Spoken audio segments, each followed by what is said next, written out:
Hello and welcome to episode number 92 of the NerdProQuo podcast. I am speaking really close into the mic so as not to be too loud. A couple things I'm going to talk about on this. It's a solo episode. I took off 2 weeks.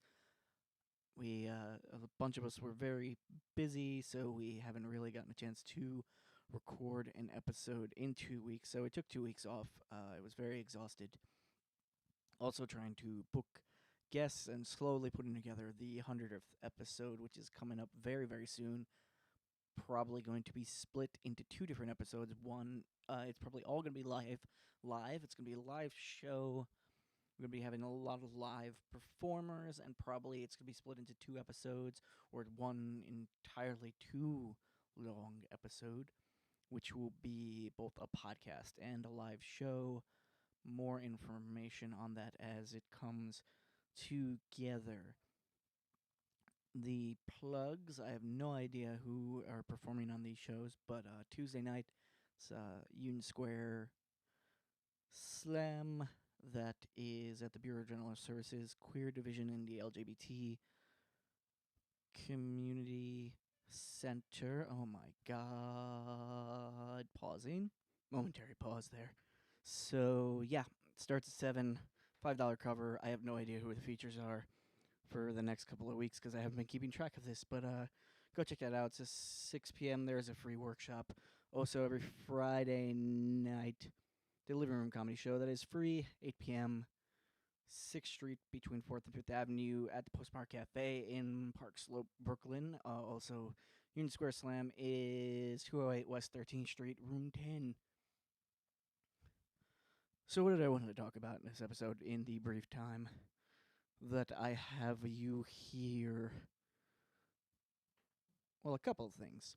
Number one, not going to discuss Daredevil. We're still holding off on that because I want to bring in Eve and Justin and probably Rich too on that. But a general preview of that is that Daredevil Season 2 was pretty good.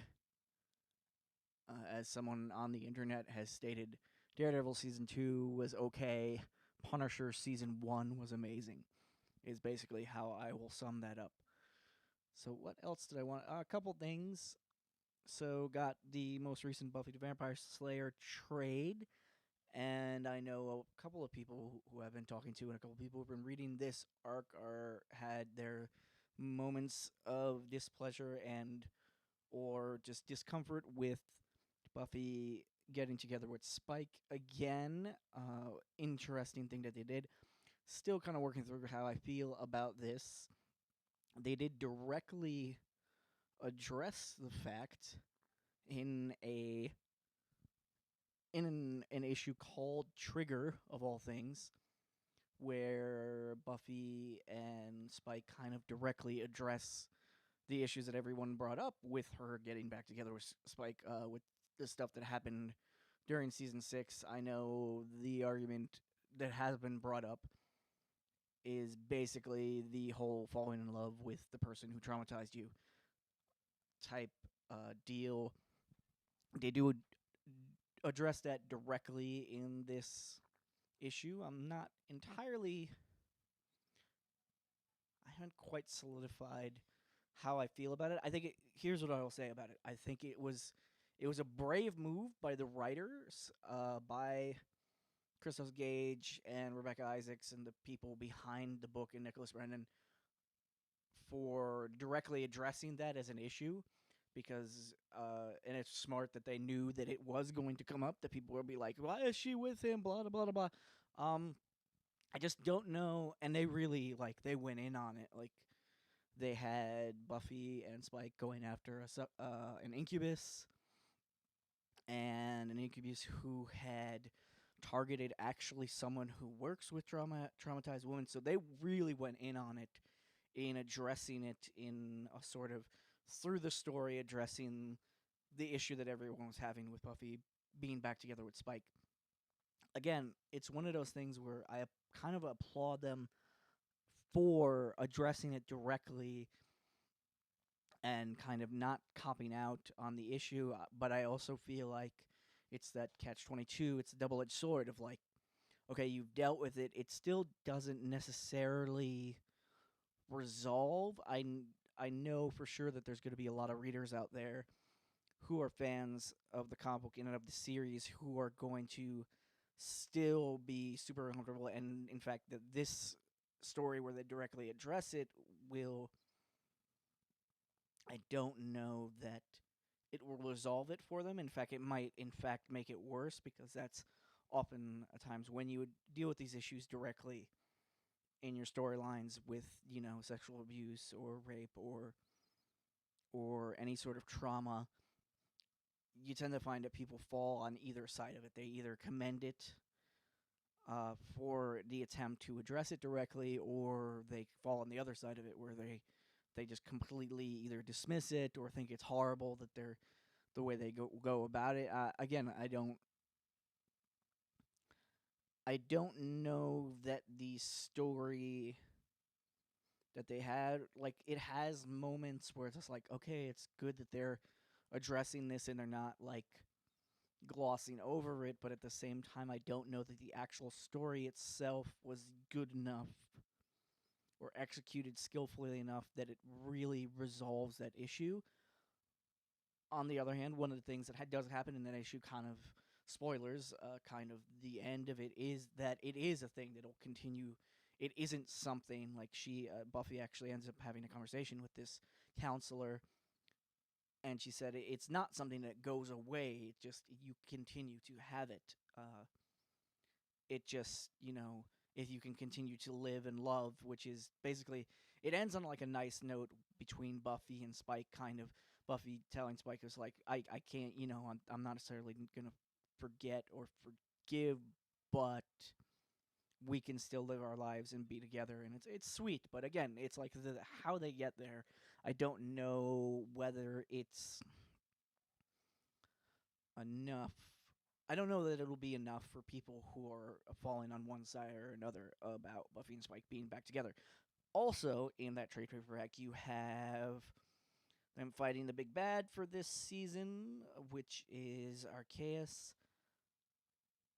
Um, I don't know. I like Christos Gage and Rebecca Isaacs. I think they've been doing a decent job. It's still not even close to the best arc, which was by Brian K. Vaughan, who can always be trusted to do a great job executing any story, basically. But this trade definitely a lot better than the last one, and there's some cool little moments like you have temporarily Giles going from a child into an adult for a little while, and you get like young adult Giles for a little while, and that's a nice little moment there. You also have Buffy's father coming back briefly. There's a lot that goes on in this trade. I almost feel like there's too much that they threw in. There's a lot of like they were trying to double down on the interpersonal stuff, and not all of it comes off as well as I think it should. Overall, I think post an Angel comes back and there's like a little thing there. Some nice character moments between Buffy and Angel resolving their shit. Some better moments between Spike and Angel resolving their shit, which is actually kind of cool to see. I don't know the more recent arcs of Buffy. I mean, I'm just a huge Buffy fan, so I'm still reading it. I just feel like when you have someone like Brian K. Vaughan, or you have someone. I would love to see Terry Moore or one of those guys, one of those people, or someone like say Gail Simone or one of those people tackle this book. I mean, you had a couple other people who were big fans of the show. You also had some former writers like Jane Espenson coming on and Drew, who had that who was running Daredevil season 1 for a little while. So you had some good people on it. Drew Goddard, sorry, but I don't know. I'd like to see some of the writers from the show come back. I'd also like to see. I mean, we all know that if you've been keeping up with it, that when what is his name? Who wrote? Was it Behind the Mask? He wrote a bunch of books too. I'm trying to look blank on his name, but he had an arc where basically Buffy it basically spiraled off into comic book land, where like basically Buffy becoming like Supergirl and Angel kind of, because it just went off the rails for a little while, and it they didn't know how to resolve it, and I think that's where the book kind of started to go wrong, and then they brought it back, but it just hasn't been as consistently as good since then. What else did I want to talk to you about? I mean, this is probably going to be one of those short episodes. Oh, okay. So we have to talk about this, and we'll probably talk more about it. I would love to get more of Justin's input. As you know, we are all fans of Tilda Swinton here at this podcast. So watch that new Doctor Strange preview, and a lot of people again complaining about whitewashing, which we'll get to the one that really pisses me off in a bit. But you have basically, the Ancient One being cast as Tilda Swinton, and as I have mentioned many times on social media, I'm a bit torn about this. I'm torn between my annoyance at whitewashing and also my love of Tilda Swinton, also because she is a kind of weird Bowie-esque alien creature. I notice is weird, but I don't necessarily judge her by the same standard that I would necessarily any other actress. But that being said, I mean, they also made some other interest. I mean, they changed Mordo. Is it Captain Mordo? Not Captain Mordo. Doctor Mordo. I don't know. Anyway, they changed Mordo's race, which is fine, especially because they got a phenomenal actor to play him. Baron Mordo, that was his name. Apparently, Chiwetel Ejiofor is playing him, and that's just fantastic because he's another one which is like, I don't care what you've cast him at. I don't care what the race of the original character is. If it's him, it doesn't matter. He's going to be fantastic in it as that character. Again, as the Ancient One, it's I think it's one of those characters. Actually, a fellow nerd and poet who you should check out if you can find his stuff, named Christian Drake, brought up that this really great point is that you have these things like Daredevil and Doctor Strange and a couple other characters, Iron Fist, Luke Cage, who the origin of their origins are in comic books that were created in the 60s and 70s. And they have these weird mix of trying to be progressive in certain ways and being really racially regressive in other ways. And you also have people who turned out to be crazy working on a couple of those books, like Frank Miller, who we all know turned out to be a weird, crazy, racist asshole. But so you have him doing the quote unquote definitive Daredevil arc, which I would argue has now been supplanted by Brian Michael Bendis's arc on Daredevil. His run on Daredevil, I think, in my mind, is better than Frank Miller's. I don't care what anyone says, and I also think that what Frank Miller did in recently, a lot of what he's done recently has, I think, taken away from some of what he did with Daredevil. Not that a lot of that stuff wasn't great, it's just whatever. So you have a character like Doctor Strange, also created in the 60s and 70s. You have a character like the Ancient One, who, depending on how, I mean, if you cast an Asian actor in that, you have, because of who that character is based on, you do run into the trap that it could be just, casting, oh, it's the Asian playing the magical Asian. And then you still have the problem of what they have even more so in Iron Fist. You have Stephen Strange being the white guy who's better at the Asian things than the Asians are.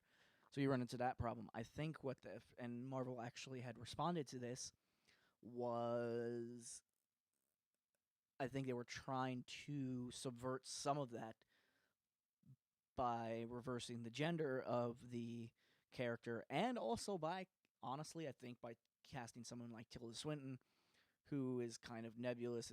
They were trying to maybe minimize that, and also by changing Baron Mordo's race by casting Chiwetel Ejiofor.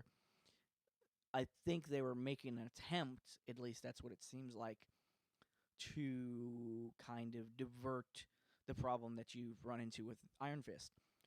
I also think, and I was thinking about this recently, further than Doctor Strange preview, which actually it looks really cool. We'll see what happens with that. I also think a lot of the promo, even though they've been overdoing it with Captain America: Civil War, there's been a lot of cool stuff, little scenes that they've been throwing in there that have been pretty cool.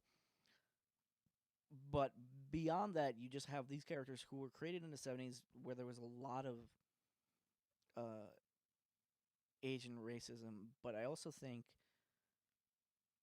unlike, say, I mean, you have politically, and with the police and everything, still a problem. You have like black white racism. I do think that there's been some progress, at least in pop culture, made on that. But for years now, and I've made this argument, and I have a theory that it has a lot to do with it starting in World War II with anti-Japanese racism and just never kind of went away. So a lot of these characters were created in the '60s and '70s. So you have writers who, even consciously, they have these, this anti-Asian kind of racism kind of running as an undercurrent in the culture, and it seeps into pop culture. But you have like just a series of wars where Asians are the enemy. So you have Japan in the '40s. You had, and even into early into the '50s. In the '50s, you had the Koreans.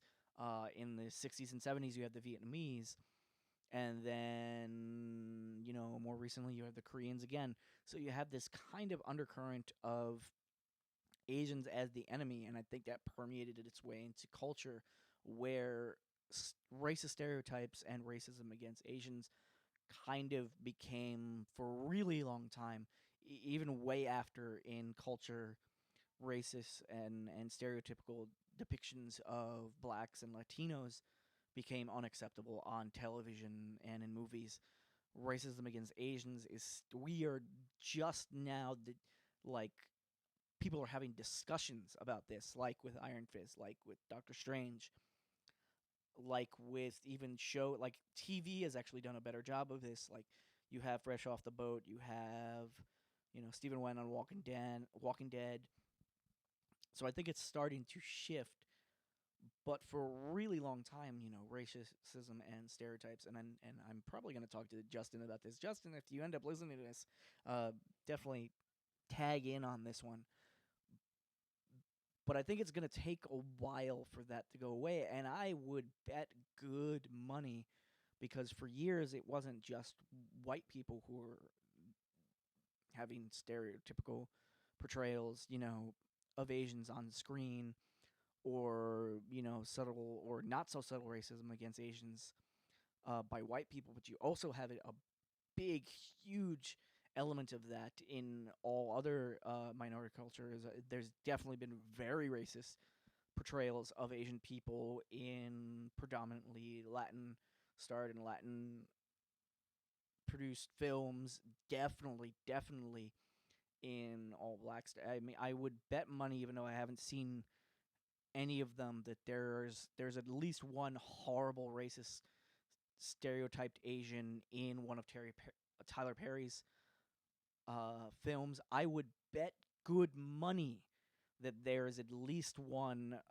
offensive, stereotypical, kind of racist Asian character in the new Barbershop movie. If there's an Asian person even in that movie, I would bet good money that it's going to be a stereotype of an Asian person, and it's going to be come off as offensive, because you just have this weird cultural thing where that has been okay to do for years now. And I think I mean, at least with this Doctor Strange thing and with Iron Fist, at least I think that the discussion has started. And also, I will say that Marvel, unlike DC, or has always been, I think, more progressive on these things. I mean, you have these great new characters with, Miss Marvel being an Arab. I think, I mean, if Iron Fist goes wrong enough, or even if it goes right, and there's enough of a push for this, because they have established that there have been, Asian Iron Fists in the past, in the history of the Iron Fist. You have, Asians have been the Iron Fist. I think we're just a couple years, if not less, away from just having an Asian Iron Fist again.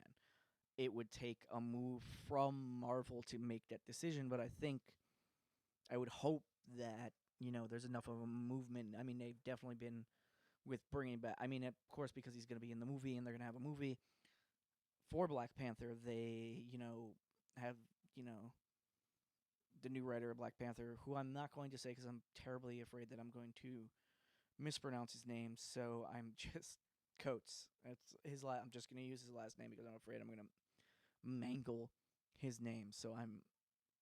But he's a great choice for Black Panther and for relaunching Black Panther. I would love to see someone equivalent relaunching Iron Fist. I think that would be great, and maybe I know that Matt Fraction and David Aja or Aja had a great run on Iron Fist, where they kind of addressed some of these things, which you should all check out before you go and blast Iron Fist, or if you know nothing about the Iron Fist, don't read the '70s ones because it'll give you the wrong idea. Same with all those. Like, aside from some of Frank Miller's run, don't really read any of the Daredevil stuff from when he was created, or any of the Luke Cage stuff when he was called Power Man from back in the '60s.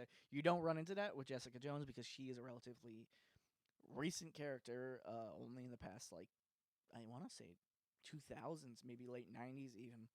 It's much less history on that one, but yeah, don't read any of that. Read the Matt Fraction, David Aja run on Iron Fist if you want a primer on Iron Fist. I think that's a really good one for you. Wow, I've been talking for a while now. So with that and the Doctor Strange thing, I think not nearly as a problem as, oh dear Lord, and we have addressed this before. Now that the pictures have been released and the whole Paramount digital, literally, someone said I never thought I'd have to that this would be a thing that had to add to my lexicon, but digital yellow facing VFX tests for Paramount for Ghost in the Shell. Oh my god. To stop myself from yelling into the mic. So I have made the argument that anime itself doesn't necessarily have to be explicitly Asian. I have made the counter argument, even though a lot of people have disagreed with me on this, about that you could, if it wasn't such a terrible movie, there could have been some things with Last Airbender where you could have had a mixed race cast. It's still problematic that you had a bunch of white people playing the main roles when none of those characters were really white. But putting that aside from so anime itself or manga itself doesn't necessarily have to be explicitly Asian. My example that I always bring up is Full Metal Alchemist. You could have with the exception of, you couldn't have the Ishvalans. They couldn't be white. And if they were white, I'd be very upset because it's implied that they're actually Arabs in the show. So you would probably want to cast Arabs on that. But like, if you had all of the main, with the exception of Mustang as well, Mustang I would think would have to be Asian too, played by an Asian actor. But for most of like the people who lived in the center city, and for Ed and Al themselves, if you cast white actors as that, I wouldn't necessarily have a problem with that, because for all intents and purposes, they are German parallels in that cartoon and in that manga. So I wouldn't have a problem with that if you cast white people as that. But that being said, fucking Ghost in the Shell takes place in Japan. The story is in Japan. Why? Like, I mean, I get it. I get why they were, from a marketing perspective, but it's so fucking awful. It's just, it doesn't make any sense. It's like, then why call it Ghost in the Shell? Like, it's just, like I said, if it was Full Metal Alchemist, I'd be fine with it. But fucking, it takes place in Japan. man, why there's so many. And then someone posted like a bunch of like people who could have played Makoto instead of Scarlett Johansson, and I was just like, that person is good. That person's amazing. Someone also threw out for Doctor Strange that Michelle Yeoh probably could have played the Ancient One as well, if you wanted to reverse gender that character. But I also think you run into typecasting, and you run into the same problem where you have like, oh, it's the magical Asian person. Like the Ancient One, actually, there would have been a great person to play him. Would have been Mako, but Mako is now dead. Also, same problem. If you cast Mako, if you cast James Hong, who has been playing those characters for decades now.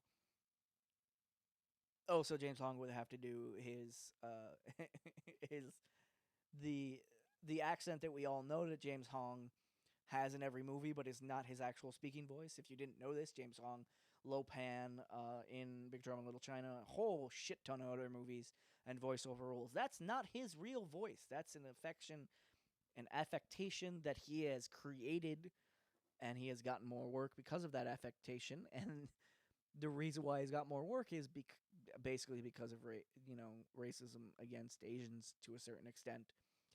But he's also worked possibly more than any Asian in Hollywood, I would suspect, because the man has been working since the early '60s in Hollywood. He was born here. He was born in California, and that weird accent that he has in almost everything that he's in is not his real speaking voice.